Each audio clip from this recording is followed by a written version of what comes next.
Tiro, Indy Khalidin Saham Mujim Mayo, or convener for peace resolution of peace.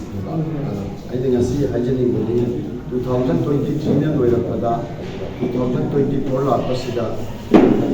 Kalau ani mereka yang kupa, koci kita kalau ani mak hantar biro, buki praja singju hantar biro, tempat praja singju hantar biro, narko teroristi sarkar ne tengah pemtoi, teroris saya wahai simak sarkar government ne tengah pemtoi, adanya government na teroris saya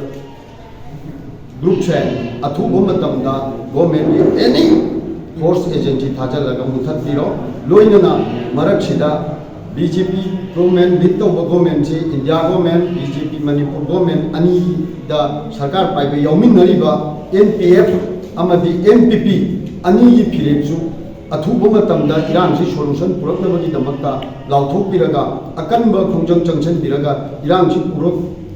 solution puraknaba peace puraknabagi damakta party ani su sarkar paiba de yaubiri bagina ani maki leadership na party ani makna solution purakna naba athuba matamda honabiyo haibase ai appeal tawjari athuba matamda makoi su sarkar paibi yawbanina tumina laithokpa yaroi aduga NPF su hauji parliament da phamibani parliament ki MPF ki members ne su karigumba mata Iran ki maramda utholaktabase Manipur praja gi laibak thibani NPF outer da chingi base tampaki mi saruk phanayam na voter phanayam ne yauri manasu MP NPF MP masamang dachu achoba daita ma lokom thoi haibasini aduna 2024 lak pasida akoi pumnamak shanti oiba tangdu leita ba ishorda niraga thojal biba irang solution bi khiba oirasan mu haina ai thamjani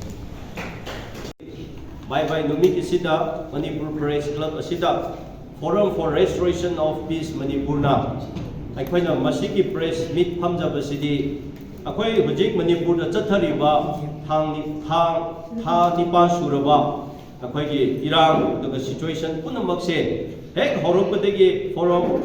for Restoration of Peace na leptadana akwai na su peace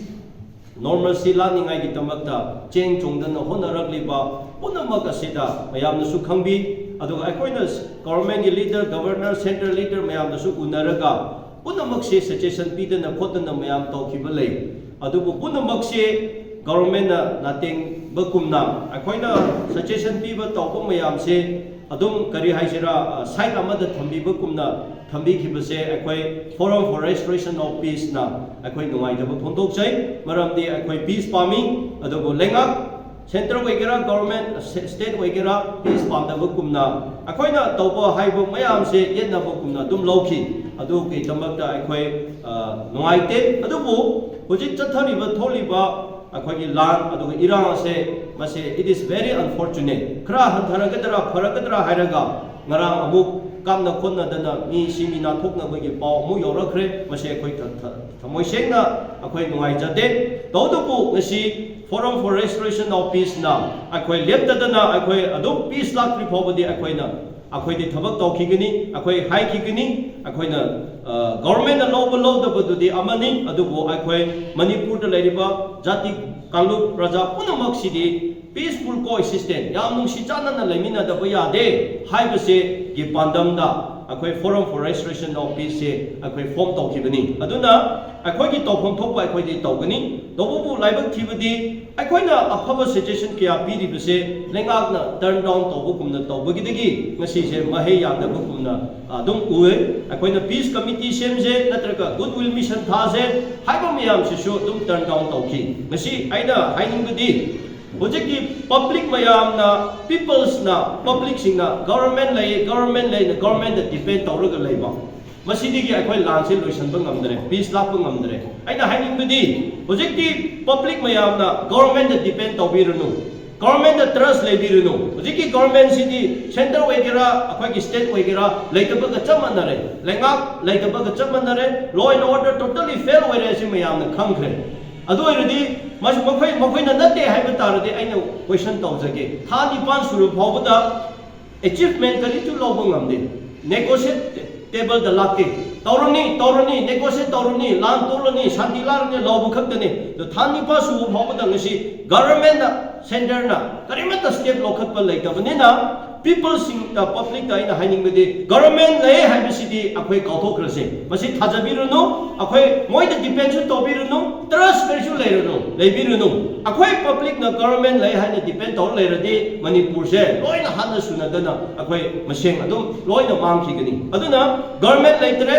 हाइबसे public मयाम वखन थम्बिरगा public अखोइना लेखलगा peace लौरसे peace लानिंगा अखोइ सेसो अखोइ मसेंसिना होनरसे हाइबसे अहनबदा आइना मसे पॉइंट से थमजनिंगे पब्लिक न सोइबा हाइबसे अमा हाइरगा गवर्नमेंट अमा हाइरगा गवर्नमेंट अमा हाइरगा गवर्नमेंट तो गवर्नमेंट दि लेतबगा चमनरे गवर्नमेंट न सि पावदा करिमत स्टेप लोखतबसु लेते वाली साबसु लेते अदुना पब्लिक अखोइना इसाना होनजरगा अखोइ मयाम वॉलंटरीली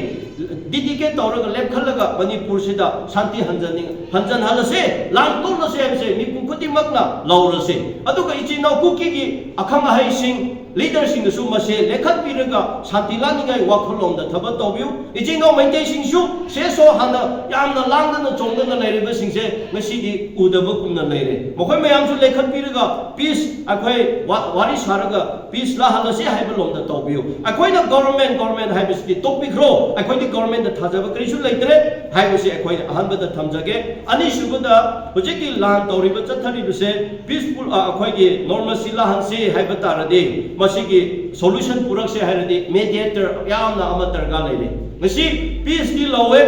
अदुगा अखोय वारी सानि तुम हाय अदुगो who are the mediator who are the facilitator masi hainingi the facilitate tobiba maraksida mediator toba midi later gramaina lang ase solution purakata irang se aduna mediator thamdri phobadi akhoi goodwill mission thamdri phobadi lan se kadamai da su loiroi adum chathakigani lan loirani shanti la halani dum hai adugo somda nomai paiba training piba tawbadi adum nomai machine hengale aduga maraksida government ka lan toriba mi duga kanana wari sarige haibusu mi mayamna public na khande adu assemble lay haradi government na public da madu utpiro madu puthopiro akhoi su support tawjage aduna ngasi se manipur da thatare nipan sujalasu garimata hanthaba leitabasidi mediator leitaba felicitator leitabasidi maram amani haibase aina thamjari akhoi forum for restoration of peace manipur na thamjari loinana akhoi ngasina 2023 gi aroiba numi bye numi oire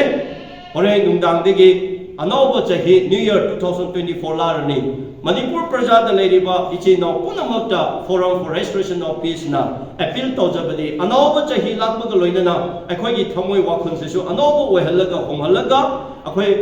New Year se anova 2024 chahi lakpada Manipur da intha thaba shanti du lakpo oirasnu mahausa kumna akhoi nungsi chanana akhoi leminasi aduga mahausa gi punsi kumna hanjal halairaga akhoi nungsi chanana amaga ikai kumna dana amuka Manipur da ingna chingna leiningai gi tamakta anova chahi lakpa loinana Manipur da leiriba praja punamak masida akhoi gi wakhan thadare hairaga akhoi leminasi thaba तौमिनसी गदोइदसु अखोय Shanti लेतदना अखोय नुंसिनबा लेगनी अदुगा अखोय काइनरोय हाइबसे हाइबो ngamde नुंसिनबा